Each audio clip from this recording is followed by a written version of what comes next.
I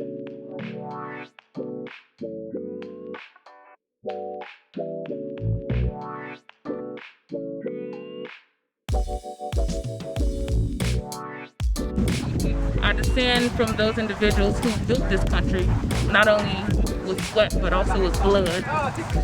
And I started listening to Yvette Carnell, and she started to cite data, references, articles, things of that nature. And I realized very quickly that regardless of what I did, I went to school, I got a job, I did everything I was supposed to do, I'm saving money, I'm trying to do the best that I can, still not getting anywhere, even with an advanced level degree. And I couldn't understand why. Oh, when I started watching Yvette, and she started citing these articles, citing the data, and I started reading it, it all makes sense. So the reason I joined the ADOS movement, because they were advocating for American descendants of slavery. Yvette and Tone, they were unafraid and unapologetic in stating and talking about slavery and claiming our lineage. And they were pushing for reparations and a black agenda. ADOS DMV region, the reason I joined here is because I live here.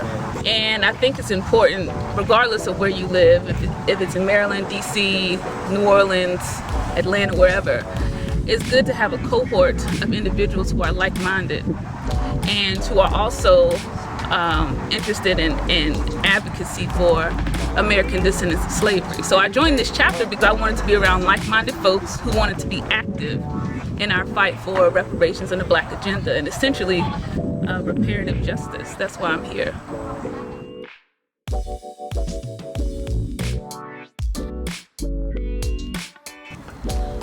So politics is an exchange, not a gift. And what we mean by that is every constituency has the right to demand, resolve, or answers in regards to what they're asking from their representatives. So with the black community, it seems that there has been confusion about how we go about voting or utilizing the power of voting to move forward our interests. Politics is an exchange, not a gift. Politics is meant to be transactional.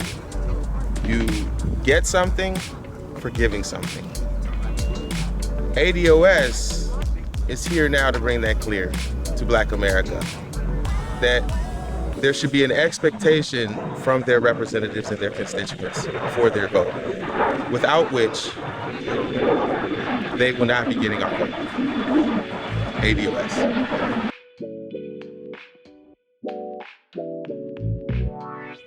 I'm so passionate about reparations. Reparations and for descendants of American slavery is pivotal. Right now we're in a very specific moment where people's minds are being opened up into the possibility that we've been living in amongst a racial caste system for many, many years since the inception of this country. And right now is the time that we need to stand up to remind America of its promises, from going way back to the American Civil War with Special Field Order 15 issued out by William Sherman, who promised 400,000 acres of land to slaves. And those promises were not fulfilled. The land was redistributed back to white slave owners who fought on the side of the Confederacy against the Union Army, against the United States, and those people who were pretty much traitors were given back their inheritance. And here we are many, many years later with nothing but accrued disadvantage to show for those actions. Joining ADOS was very important to me because I went through a long time where I was studying different things from Pan-Africanism and learning about different learning about African history as a whole. But I found that I didn't feel authentic in myself.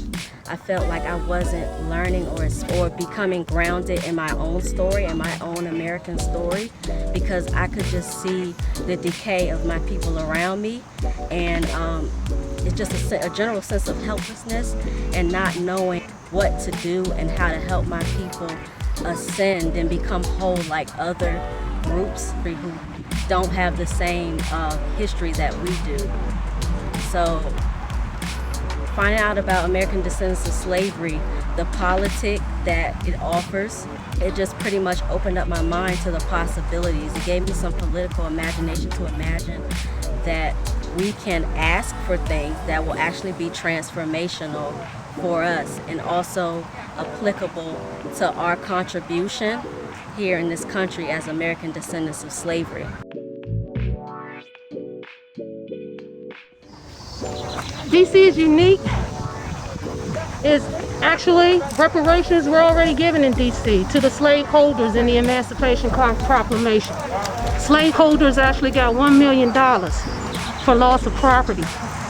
It is important to educate the citizens of the District of Columbia, the seat of our federal government, and arguably the most powerful city of the world, that its most predominant demographic is cut out even here.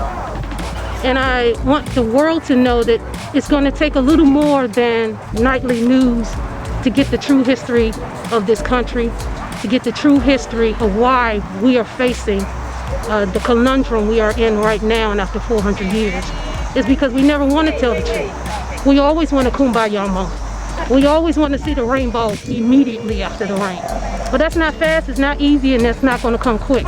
You have to do your own research. AUS101.com, AUSDMVregion.com to find out more. And bottom line, politics is an exchange, not a gift. Reparations now.